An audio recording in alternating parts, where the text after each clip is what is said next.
You are listening to Conscious Fever, hosted by Carl Price.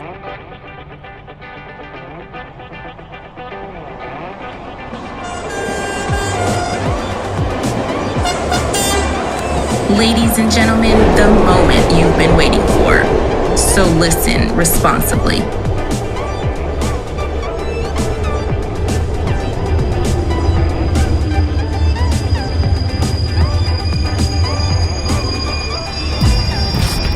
Louisville's own DJ Ice. DJ Ice.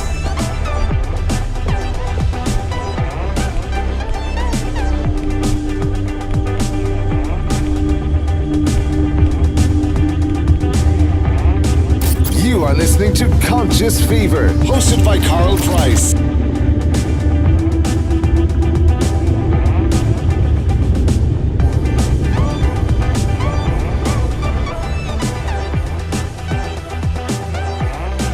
It's the best of the best.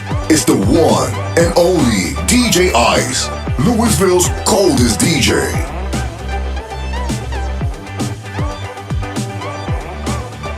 Ladies and gentlemen, the moment you've been waiting for. So listen responsibly.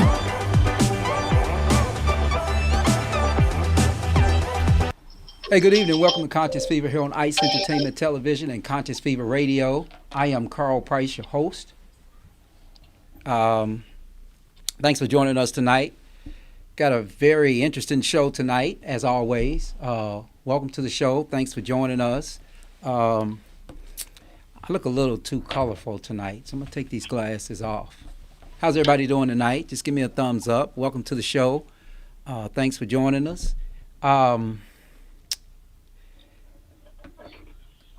We're going to talk about some things tonight. I got a guest that's going to join me tonight, John Ya, as we talk about weird stories. We're going to talk about some weird stories tonight. Are y'all ready for that? Some really, really odd stories, some weird stories. And then we've got a guest tonight, which is John Ya from the Tipping Point podcast that you can hear here in Louisville on WLOU every Saturday morning at 9 a.m. So before I get started, I just want to say that I think last week I was absolutely right about UCLA. UCLA should have beaten Gonzaga. Gonzaga won on the last second shot. Most of y'all know that by now. But I guess Gonzaga cannot get over the hump. If you got a comment about that, feel free to comment tonight. We will show your comments. We are bringing our way out of the pandemic. And as we bring ourselves out of the pandemic, we are experiencing, not really experiencing, but we're experimenting with this audience tonight. So we got an audience here tonight. How's everybody doing tonight? All right. Thanks for coming here tonight in the studio. And they come here for John Ya, because, you know, John Ya is always controversial with his comments. But we're going to talk about a lot of weird stories. We got a weird story about reused condoms. How can you refurbish a condom? I don't know. I don't think you can. In any case, but we're gonna talk about that. We're gonna talk about just briefly. We're gonna show you a Budweiser home. We're gonna talk about a yellow penguin, and we're gonna talk about a priest who got caught doing a threesome inside the church. Yeah, he's Catholic.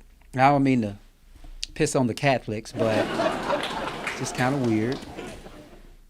You know, it's just kind of weird. They're not supposed to have sex. Not Catholics, but you know, the priest's not supposed to have sex, but it seems like they're having more fun with sex than anybody. Go figure, for what that's worth. So, in any case, and then we're going to end the show with something really, really hot, y'all. I hope y'all like this. What if you were invisible for a week? 7 days, you're invisible. What would you do? We're going to ask our guests to comment on that today as we do what we do. So, in any case, before we get started, we're going to take a quick break. we're going to show you this quick promo, and then when we come back, we're going to bring our guest in. But before we bring the guest in, I'm going to tell you a little bit about these stories. So I'm going to tell you a story, and we're going to start off with the yellow penguin. I'm going to tell you a story, then after the story, I'm going to ask my guest to weigh in on it, if he has any thoughts. Now remember, his comments, for the most part, are not in this particular area. So we're going to exercise John Yah a little bit different tonight, and I hope y'all enjoy that. So we're going to take a quick break. Can we take a quick break, Mr. Producer? We're going to take a quick break, and then don't go anywhere. Y'all are going to love this show tonight. So stay with us. I'll be right back here on Conscious Fever.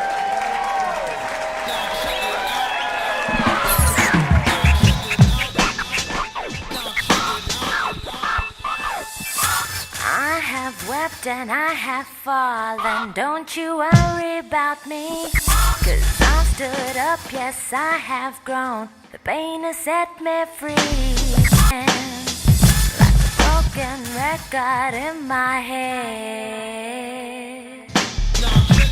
Welcome back to Conscious Fever, hosted by Carl Price. Hey, welcome back to Conscious Fever. I'm Carl Price, your host here on Conscious Fever Radio, ICE Entertainment Television. I am trying to get some things to work here, and I'm not sure if my earbuds are going to work tonight. But let's try this. Let's talk about a yellow penguin. If you haven't seen a yellow penguin, we've got one for you tonight. Check this out.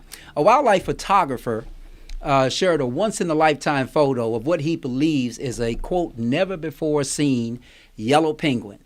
The Belgian landscape and wildlife photographer Yves Adams was leading a 2-month photo exhibition in the South Atlantic.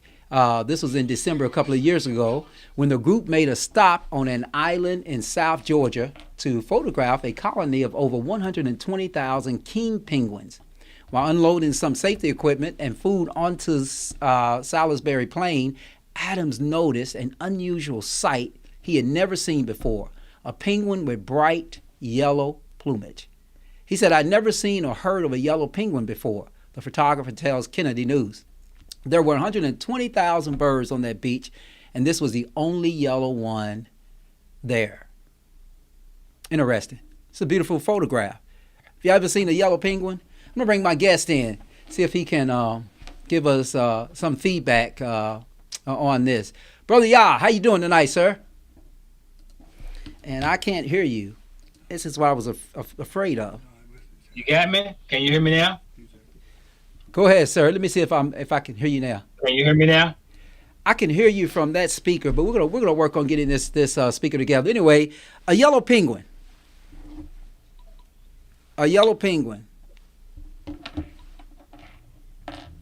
You ever seen a yellow penguin before? No, I haven't actually. I haven't, but I'm not surprised of what nature and brings about for us to see. So that's very beautiful. Yeah, really like the colors. We're gonna make sure we can hear you, Brother Yah. You can't hear me? Can you hear him? Okay. Okay. I just can't hear you. I don't know why I can't hear you, but I'm gonna mess with some things here to see. I think I'm set here. Am I not set I don't there? see nothing Anyway, on my end. You ever seen a yellow penguin before? No, I haven't. I have not. But I'm not surprised of what nature has for us, for real. I'm not surprised at all. Yeah. Why can't we just call it an albino? Could if it was all white. But it's yellow, man. Yeah, it's got some yellow streaks in it. Yeah. Got yellow streaks in it. Anyway, interesting stuff. That's one weird story, but the stories get weirder. Okay? They get really, really weirder. So, Brother Yah, I want you to check this one out. Okay. This is our story about the Louisiana Catholic priest. The Louisiana Catholic priest, he's 37 years old. He was arrested. He was arrested for recording himself having a threesome with 2 young ladies. He called them something else. But they had sex. They had this threesome on a church altar. His name is Reverend Travis Clark, 37 years old. He was arrested on September 30th over the alleged sex act at his church. He allegedly had a threesome with these two women, Mindy Dixon and Melissa Ching. The unholy trio was discovered by passerby, imagine that, who noticed the lights at St. Peter and Paul Roman Catholic Church were on after hours and called the police. Dixon, who is 41, and Ching told the officers that they were filming a quote-unquote role play with the priest. They were arrested on obscenity charges because they were in view of public. In other words, it probably would have been okay if they had closed the curtains. After arrest, the priest, who was ordained in 2013, was suspended from the Archdiocese. Louisiana Priest. Now, can you believe that? Yes, I can. But now, you know, priests forbidden to have sex? Right. I mean, not supposed to. But hold on. Before, let me just tell you this. This priest was he was recording himself having sex with these two women on the altar of his church, and this was according to NOLA.com. And those authorities, as I've indicated, identified the priest as Reverend Travis Clark, and the woman as actually an adult film actress, Mindy Dixon. She's 41. The other girl, Melissa Ching, was 23 years old. And the Catholic priest, John, was reportedly caught in the act by somebody who was just passing by. Like I said earlier, noticed the lights on the church on after hours. That's when the witness looked inside the church and saw the priest allegedly having sex with the women. Now, he didn't specify what kind of sex they were having, but the witness said that the women were dressed in corsets. They were, in corsets. I think if anybody who has weird sex know what that is, wearing high-heeled boots, according to the newspaper NOLA.com. And according to the news site, the stage lighting, sex toys, and a cell phone on a tripod were also said to be on the stage. The witness who reported the incident to the police said the priest appeared to be recording it. Both women reportedly told officers who arrived to the scene that they were filming a role play with the priest. All three were then arrested on obscenity charges because they were in view, like I said earlier, of the public. How do you do that? John, talk to me, man. Well, it's really simple. You tell a man he ain't supposed to have sex and you keep him from sex for so long, boom, why not, right? And of course he should film it. He wants to look at it again, so we won't do the act no more. Why not, right? Let me get it in real quick. Say that again? I said, why not? Let me get it in. I mean, you think about it. Most of those priests end up having sex with little boys, but they don't actually think it's sex anyway, right? And so when you think about it, he's trying to get his last thing in before he loses his rights. I don't blame him. I don't blame him at all. I mean, but it is let the church say amen. Okay, Ragnar, you would say that being from Columbus, Ohio, man. How you doing tonight? Thanks for joining us. But it's kind of an interesting story, John. A kind of an interesting story. So where did he fail his faith? I think when he signed on, I don't think he checked with his penis and said, hey, do you really want to do this? Give up all those rights. I think he found out later that the penis said, no, man, we got to do something. Wow. So you think he got into the priesthood and then realized, damn, I can't have sex. And then we realized he couldn't have sex. He's just like, since I control the altar, maybe I can role play. Well, sometimes the penis head is bigger than the big head. So, without having sex for so long, hey, he just said, listen, man, the penis said, I can't do this no more. I just can't do it. So I commend him because at least, again, he's not having sex with little boys. Absolutely. Let's look at this comment from Dr. Pruitt. It's going to be interesting, right? Let's see what we have here. Priests, pastors, church folks are all the worst. They pretend to be sexually moral, but are the absolute worst. What do you think about that, Brother Yah? That's right. No, she's right. She's absolutely right. Listen. When you put rules on people, those very rules are the rules they're going to break most, right? Because that's the exciting part. Think about what he was doing. He was doing something that apparently turned him on, very exciting. Can you imagine when you was a kid, you was having sex and nobody knew you was having sex? like you was doing it secret. Wasn't that exciting? You ever had sex in a car in the parking lot where people walking past, but you got tinted windows? I take the fifth. I'm gonna take the fifth on that one. But go ahead. So it's exciting. So you give a person a bunch of rules, and they gonna find a way to break it and think nobody catches them. So hey, happens all the time. And it goes. Anyway, it goes. Anyway, your comments on Facebook, on YouTube, on Twitter, they're all welcome. Just put your comments and we'll make some comments. This is the Weird Story Show, and when we get to the bottom part of the show, we're going to talk about if you were invisible. But Brother Yah, check this one out. Gets a little bit more interesting. In Vietnam, our country, Vietnam, the police raided. A police raid in Vietnam finds more than 300,000 used condoms being packed for resale. The police in Vietnam said they found about 320,000 recycled used condoms that were being repackaged as new. Local media reported this to the Associated Press. The market inspectors in Vietnam in the province of Binh Dong, can you imagine that? We're talking about a condom story from a province in Vietnam called Binh Dong. The province raided a factory near Ho Chi Minh City where they discovered used condoms being repackaged to be sold at the market. An inspector said the factory's 34-year-old owner, a woman, confessed that they purchased the condoms from someone else.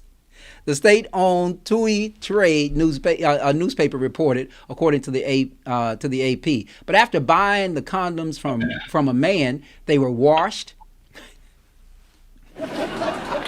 reshaped, then packed in plastic bags, according to the newspaper article.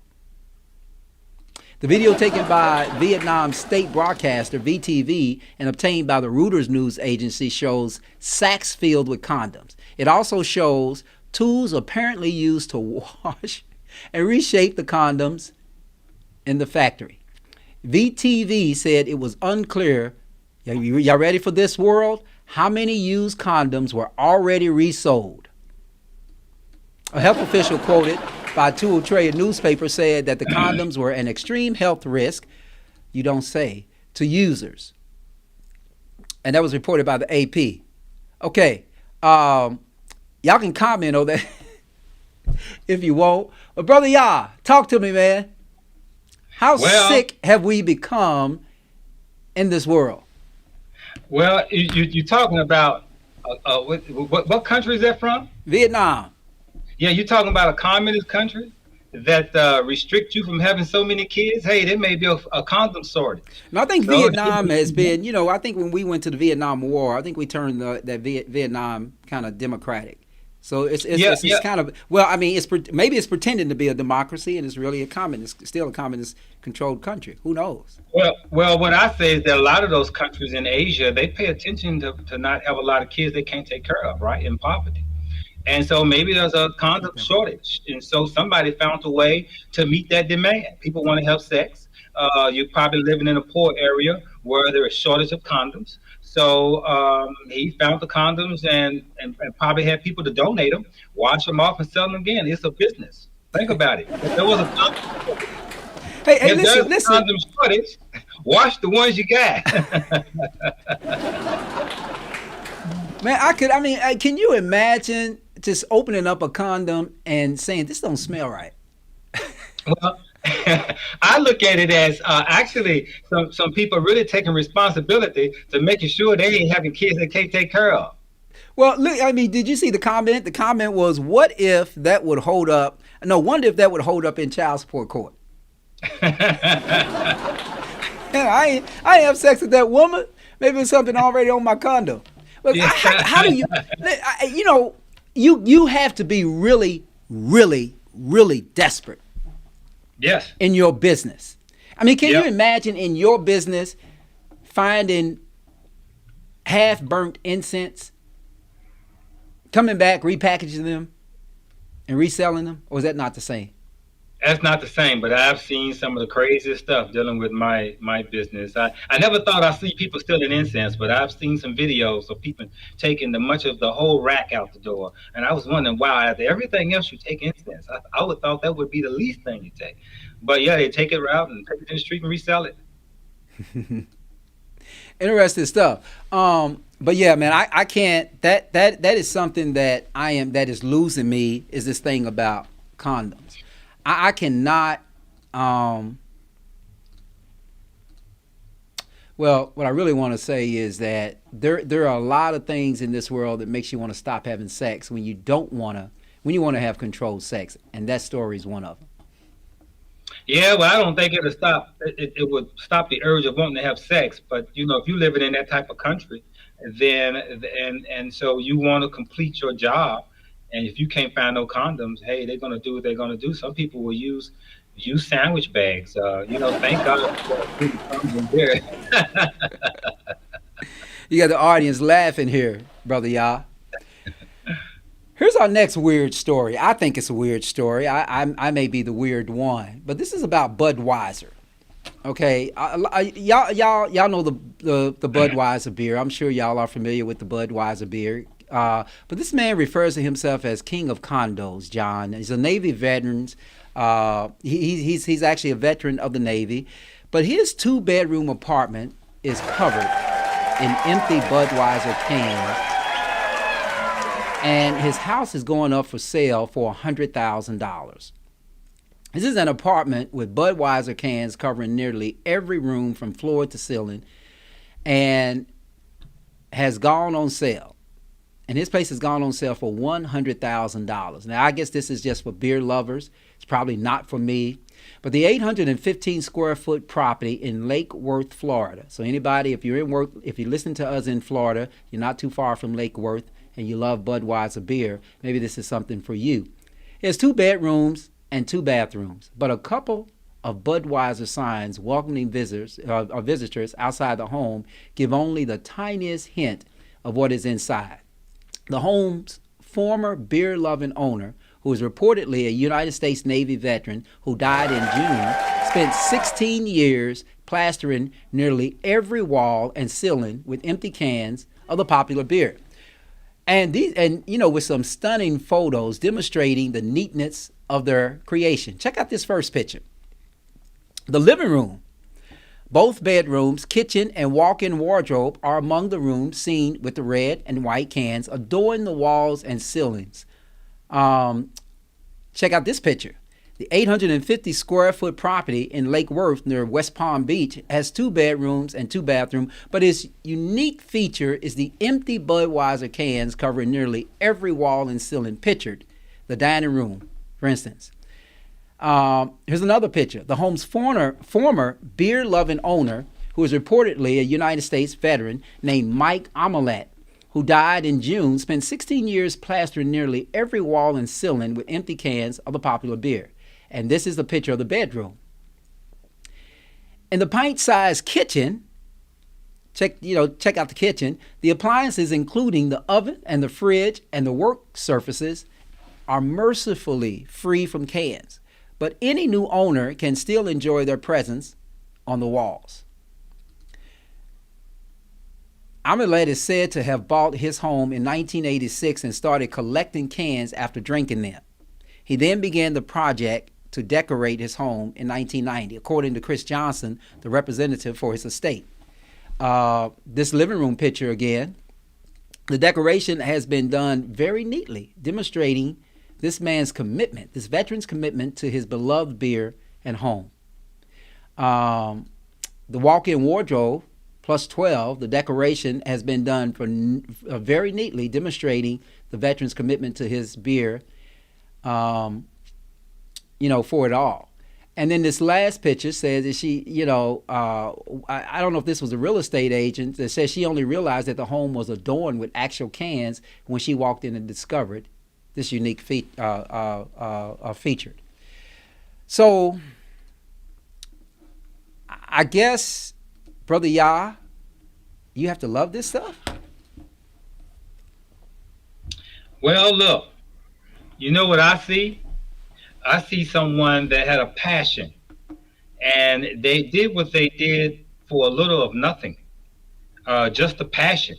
And this determines what we're worth and what we're capable of, right? Right. So if you learn to put your passion into something, you can see what you bring out of it, and this is in everyone.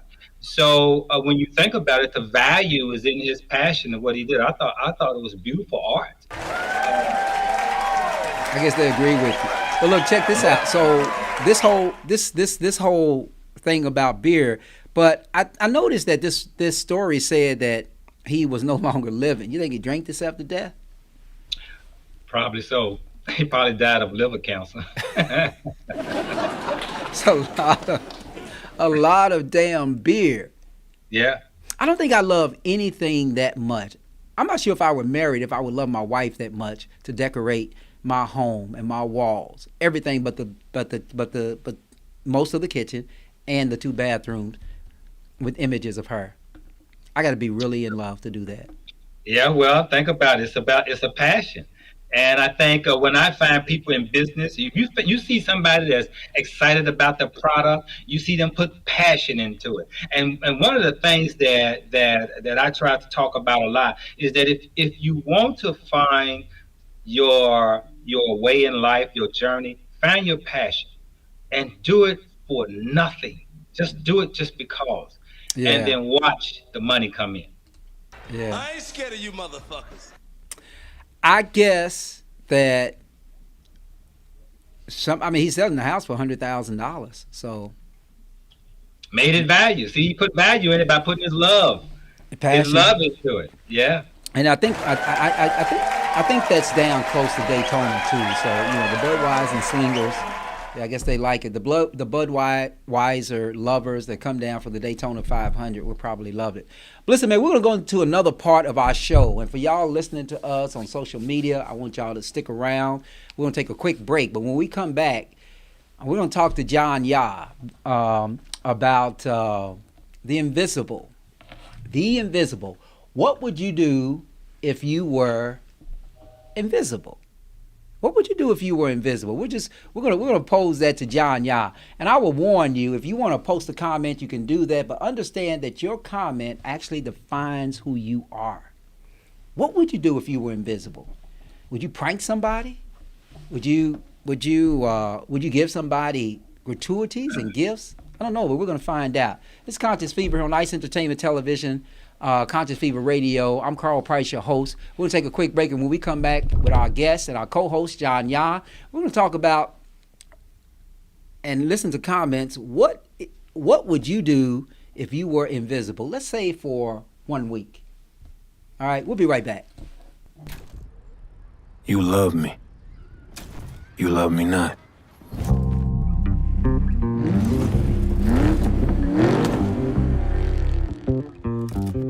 You love black culture, but do you love me? You love how I sound, my voice, these beats, this flow. Not me though, right? You love how I look, my hair, this skin, but me, nah. We don't get to exist. We're forced to survive. We still fight. We still play while the world burns, on fields that ain't even level. All men are created equal? That's my favorite part. You hate us so deeply, but you're still so impressed. Why can't you see? There's history in our skin.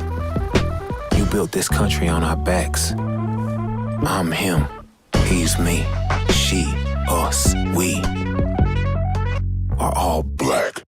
Power to live right. I got the power. Power to walk right. We got power. Love me or not, we love each other deeply.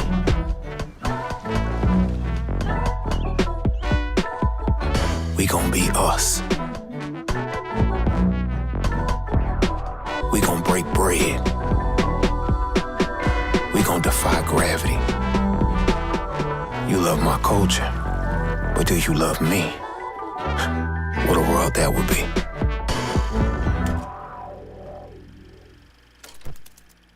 The corporation, the government, rebel pride, and I'm loving it. So true to the covenant in the harshest conditions. Physicians still cutting it, gotta gash it through mutton it. Still looking and button it. Coat my life how I like, so you can zip it and button it. We out. R to the top, what the sun is the blackness. If you heard something different, your information's inaccurate. We beasts in the game because we monsters in practice. And they said do it big, so your boy went Galactus. Hey, welcome back to Conscious Fever. Welcome back to Conscious Fever. I'm Carl Price, your host here on Conscious Fever Radio, Ice Entertainment Television. My co-hosting with me tonight is John Ya. We're going to talk about this topic that's behind me now. It is, what would you do if you were invisible? Show that, producer, behind me. What would you do if you were invisible? That's our question tonight. Okay, that's our real question tonight. So we want to hear your comments. What would you do if you were invisible? Before I get back to our co-host, John Ya, let me just say this.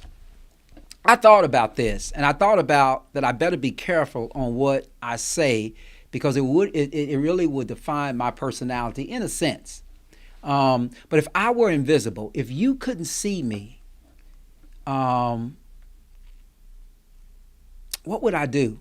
I would tell you that, according to some of the reports I've read about this question, because this is actually a common question on social media, just to engage people to actually talk. And in the course of asking this question, a lot of people say that they would pull pranks on people, but the vast majority of men said that they would park themselves in a woman's restroom, in a public woman's restroom. About 1/3 of the women, about 1/3 of that number of the men were women, and that women and the women said that they would park themselves in a man's bathroom. So I'm interested to know, if you were invisible. I don't know if most of y'all are old enough to understand, but when I was younger, there used to be a show on TV called The Invisible Man, and you'll see a hat walking, or you'll see some shoes walking, and no body. Okay, I was fascinated by that, and it makes you think, like, what if I were invisible? What would I do? Would I go to the bank and change codes? Would I sneak into the White House and read about all the secrets? Would I go into the office of the CIA? Would I go into the prosecutor's office that are prosecuting the case for the officer that killed George Floyd?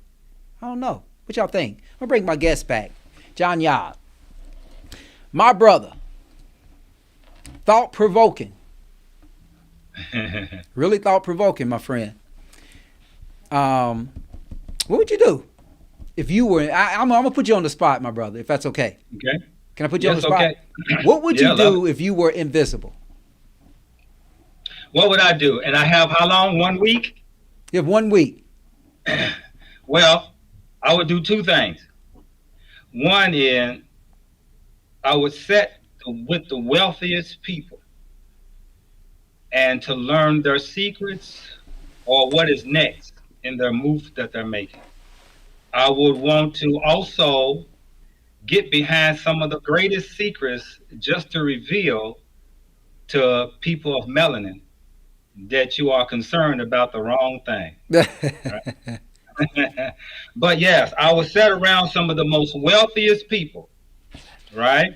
Just to confirm the same ideals that I have and what ideals I have not confirmed. Number one. Number two, I would sit in the secrets of some of the highest levels, whether we're talking about those who are spreading COVID and their real plans here, we're keeping people separate, and what's the real agenda, so that I can come back and tell people, stop following that bull, because here's the real agenda. You should be thinking about growing your food, creating business, creating entrepreneurship, right? And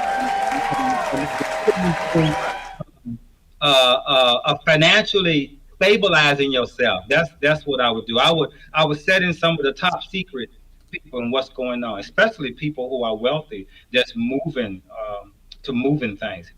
Absolutely. Interesting. Check out this comment from Dr. Pruitt.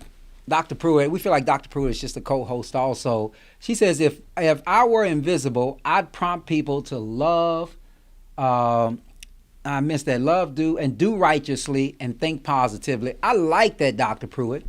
I like, but how do you fit that in if you're invisible? How can you do that if you're invisible? I'm curious about that. I spend it listening to George Soros and learning how to be prepared for this NWO. He's QAnon. He's QAnon. He's got to be QAnon. Got to be QAnon. Right, y'all? Audience, what y'all think about him? Give me an applause if y'all think he's QAnon. Yeah, Ragnar, I think they think you're QAnon, man. What would you do? What would you do? John, if you had a whole week to do it, what would you do? What else would you do? Same thing, man. I would sit around the wealthiest people. And learn their secrets. I would. Yeah, because here's the thing. What happens when they go to bed, John? No, what I mean is the No. I'm just saying. Hold on. I'm going to interrupt you. I'm just saying you'll be around the wealthiest people, and you got to be in their houses and stuff. But what happens when they go to bed? What do you do? I'll go to the one who's woke and in their boardroom making big decisions. If the one's asleep, I'm going to another one because there's many of them, right? Right. I'll be wasting my time watching them sleep. I want to know what's happening. Right. What's his next move? What's the next stock move? What stock is getting ready to go up? What stock is getting ready to crash? I want to know, right? And they'll know it. Right? So I'm going to ask one of the producers here who's off camera. I'm just going to ask him, you don't have to show your face, but just what would you do if you were invisible? Just two things. Let's say you had 24 hours to be invisible. What would you do? What would be the first thing that you would do? Secure my family's wealth. How would you do that as an invisible man? There's many ways to do it. Like you say, I could sit and get money making secrets from people who do this every day. Like John said, or I can slip into some vaults, some armored trucks, get some money that way after hours, find out codes. Information is key. I don't necessarily have to take the money. It's just information. Yeah, but the information is key. Yeah. But I can find out some information and blackmail somebody. Yeah. And that's what a lot of people were saying, John. A lot of people were saying that they would take advantage of this ideal of blackmailing people. But I'll tell you one of the things that I would do if I had a week. This is going to be bad, y'all. Here's another part of my personality, but y'all know I'm a Gemini. Let's look at this comment. Ragnar is wise and thinks for himself. It is common knowledge that Soros is the third arm of the triangle of power.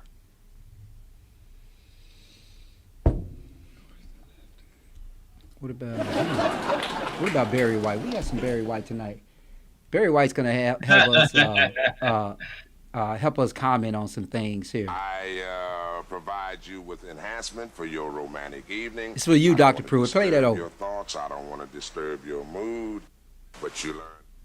I provide you with enhancement for your romantic evening. I don't want to disturb your thoughts. I don't want to disturb your mood, but you learn as you get older. You must become a man one day and put away childish things. May look at you a certain way, you may look a certain way. I may have been thinking about something all day. It depends on the circumstance. And if I'm in that mood, you will know as soon as I get home. Now, whether we get to it then or later, that's up to you and how you want to handle it. But you will know that I am in the mood. Okay. Bet the crowd likes that, huh? Anyway, that was for you, Dr. Pruitt. I just figured that, we would bring Barry White in. But John, I'm gonna share something with you. Here's what I would do. Mm-hmm. I would sneak on an airplane. I would fly to Minneapolis. I was set behind the defense table in the George Floyd trial, in the Chauvin trial. And I would give up all the secrets I could to the prosecution. Now, of course, if the court finds out that there's an invisible man giving away defense secrets, then prosecutors receiving it, that would be unethical. But that's one of the things that I would do. Your thoughts? Man, you would take that power just to run in George Floyd's courtroom with all this suffering going on in the world? Man, please. No, that's just one. That's just one. I wouldn't be emotionally involved with that one incident when the whole world is starving and running around here wearing masks and taking vaccines. I would use that power to find the real secrets for humanity can go through. But you do know. Oh wow. I guess they like that. But listen, John, you do know that if you are invisible, you have to walk around butt naked. Yeah. Right, butt naked. They can't see me anyway. Right. Until somebody throws some flour on you, though. Can you imagine us living in, just like we're living with this coronavirus stuff and all of this stuff that's making people paranoid? If there was this saying that there are invisible people out there, the only way to get rid of them is throw flour around. If you think somebody's invisible in your room, just spray some flour. Just start throwing flour in the room, and all of a sudden you see a naked person covered in flour. Yeah, if I'm in a room full of white people, then they won't know the difference. You would say that, right? But anyway, no. On a positive note, though, John, I tell you what I would do is one of the other things that I would do is this, and maybe y'all would think this is positive or not so positive, but I would tell you that the vast number of people who took a survey on this question indicated that they would do something that was not necessarily legal. Okay, because they had the opportunity to, because nobody, the likelihood that somebody would know that they're doing it is really, really slim to none. I would actually go into the Department of Treasury, and for every poor person that is getting a check, I don't care what it's for. I don't care if you had a settlement for $100,000 and that check is on its way to you. I will put another zero, maybe a couple of more zeros. For the poor people, the really poor, I'll add about 3 zeros. For those who are just getting a settlement check from an insurance company, all I need to know is where the check's coming from.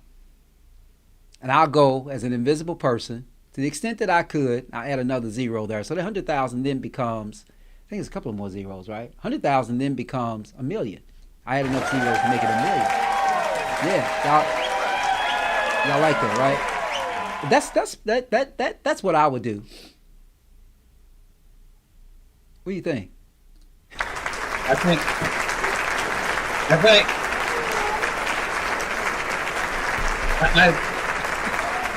I know the crowd. See, they like that, John. I thought they were applauding for you like that for me. This is a lively crowd here tonight. Yeah, that's a very honorable thing. However, the person that you wrote those zeros for, they'd be broke again in a month.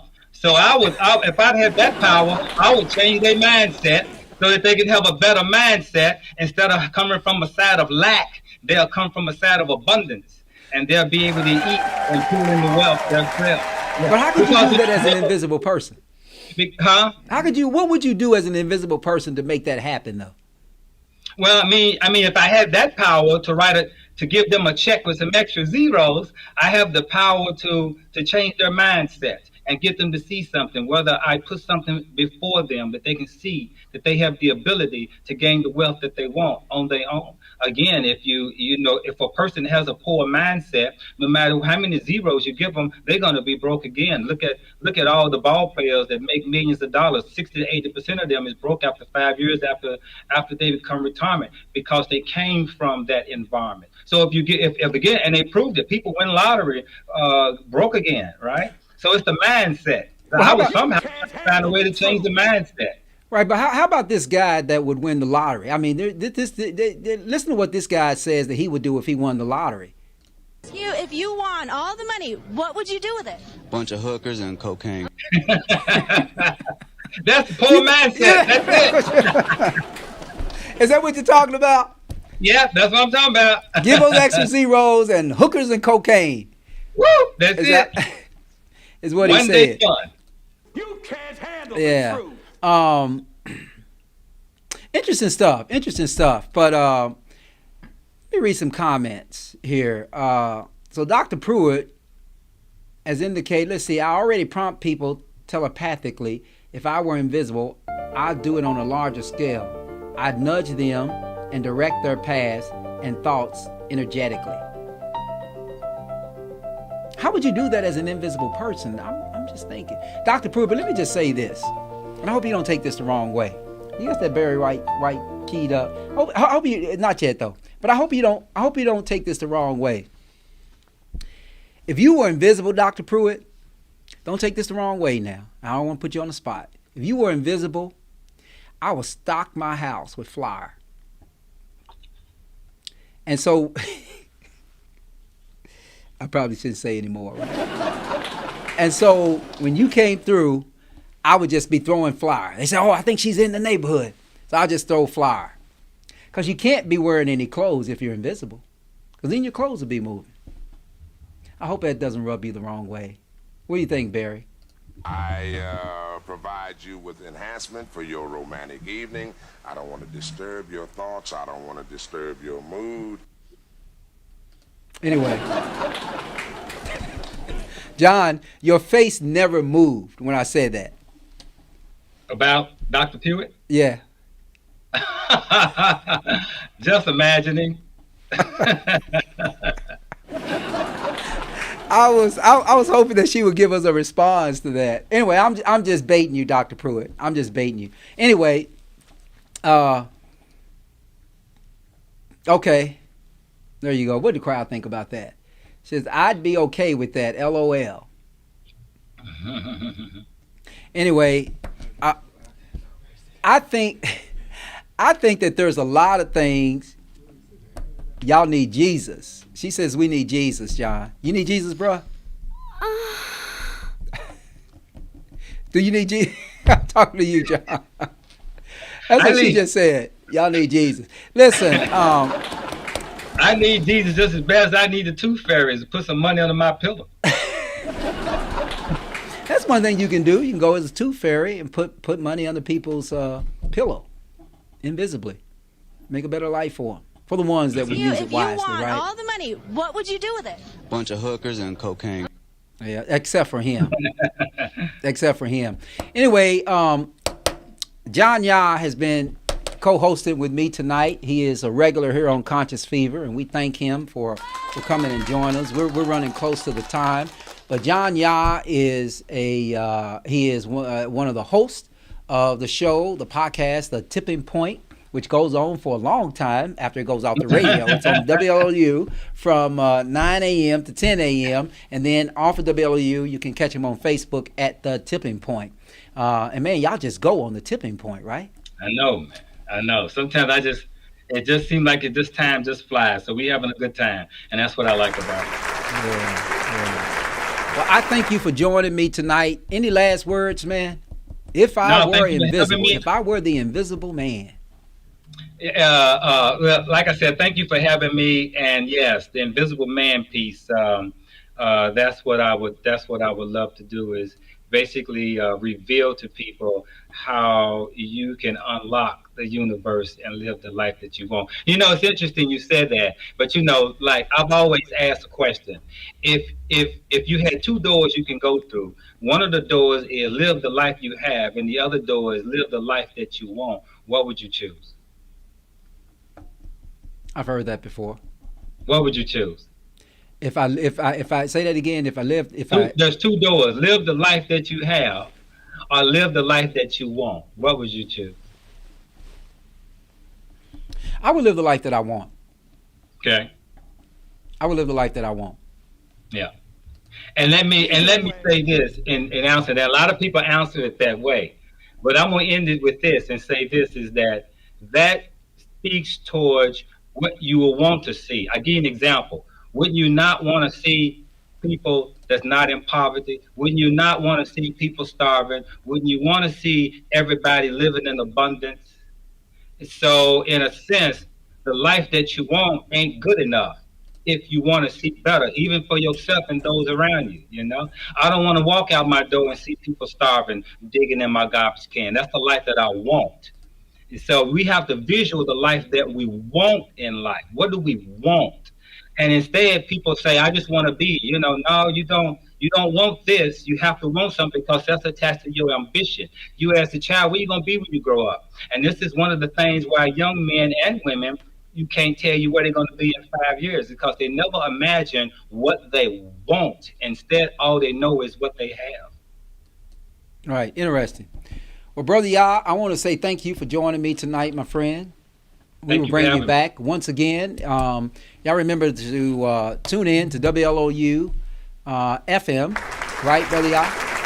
Yes, sir. FM every Saturday morning from 9 a.m. to 10 a.m. He and Joe, what's Joe's last name? Joe Tapper? Joe Tapper. Him and Joe Tapper talk about actually some really my host. Yeah. Actually, some really interesting topics. I actually like the masculine feel of the show and the masculine discussion, and actually the masculine atmosphere and the masculine vibration, and the masculine energy. It's all really, really good. And sometimes I just can't go until 12 to listen to you guys, though, bro. I know. That's a long attention span.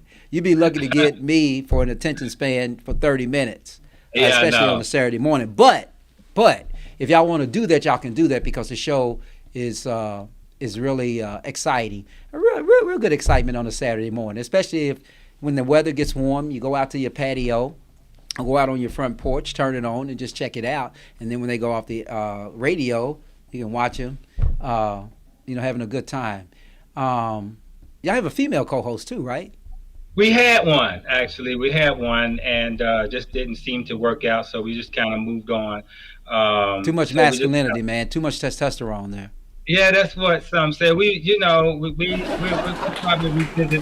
probably visit that again, but we like touching on health. We like touching on wealth and abundance and how we can, we're looking to interview people who are doing it. We're not trying to do the doom and gloom and woe, low me. We're trying to inspire people to do better and look inside themselves to pull the best out of them. That's kind of where we're going with it. Right. And y'all do a good job at it. Anyway, John, thank you, sir. We'll be back. Right, he will join us. Round of applause for John Yah for joining us tonight on the show. Anyway, I'm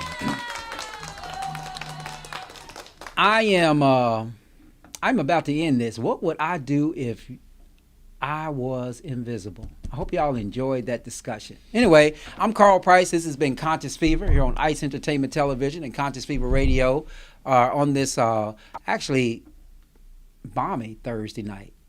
Right? I don't know if it's the lights or if it's the jacket or what it is, but it's Thursday night. We never turned these backlights on. Did you know that?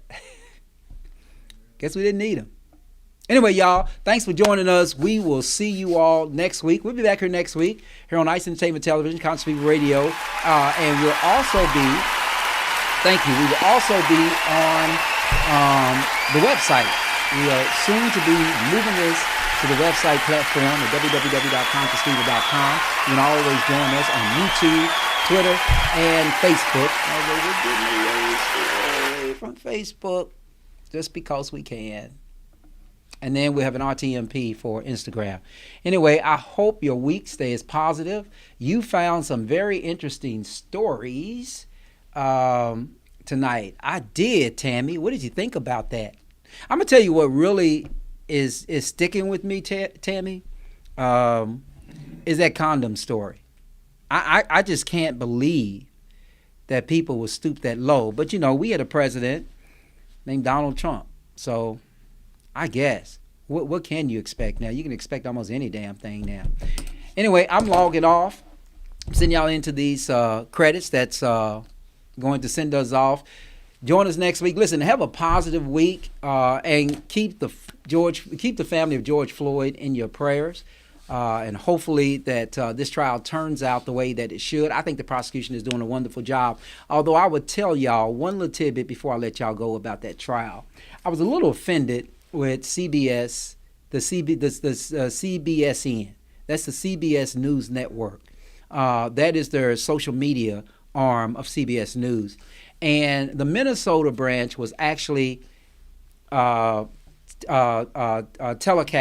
the trial.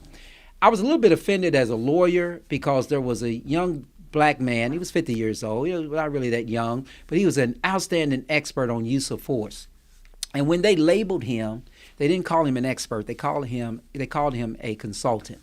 And I hope y'all will hear. I want y'all to hear that because words matter.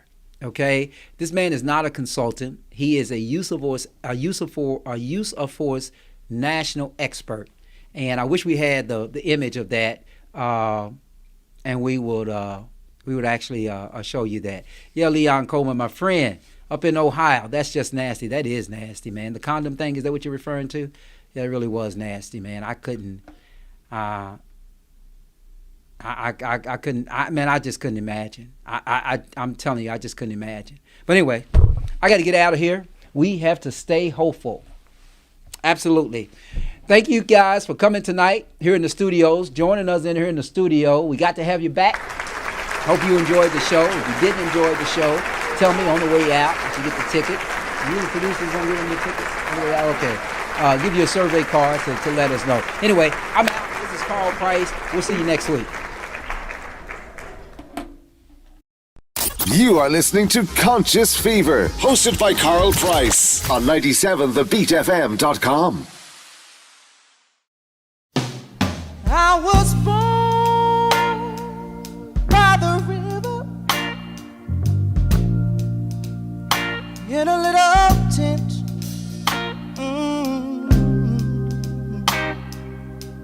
Like the river I've been running ever since. It's been a long time coming, but I know a change gonna come. Oh yes, it will.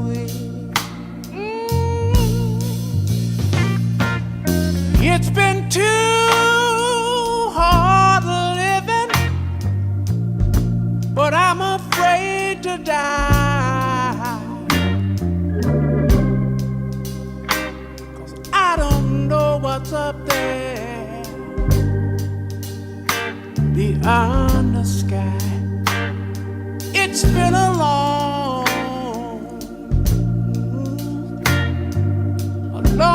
time coming, but I know a change gonna come. Oh yes it is.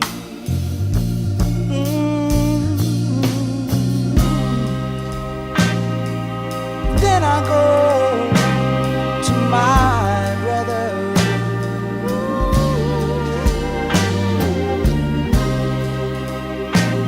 And I say, brother, help me please.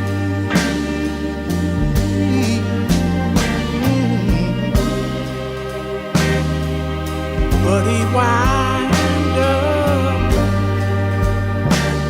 knocking me back down on the knee. There've been times that I thought I couldn't last for long, but now I think I'm able, Father, to carry on. And it's been a long time coming, but I know change gonna come. Oh, yes it is. Yes it is. Yes it is. Said I know that a change is gonna come one day. I know a change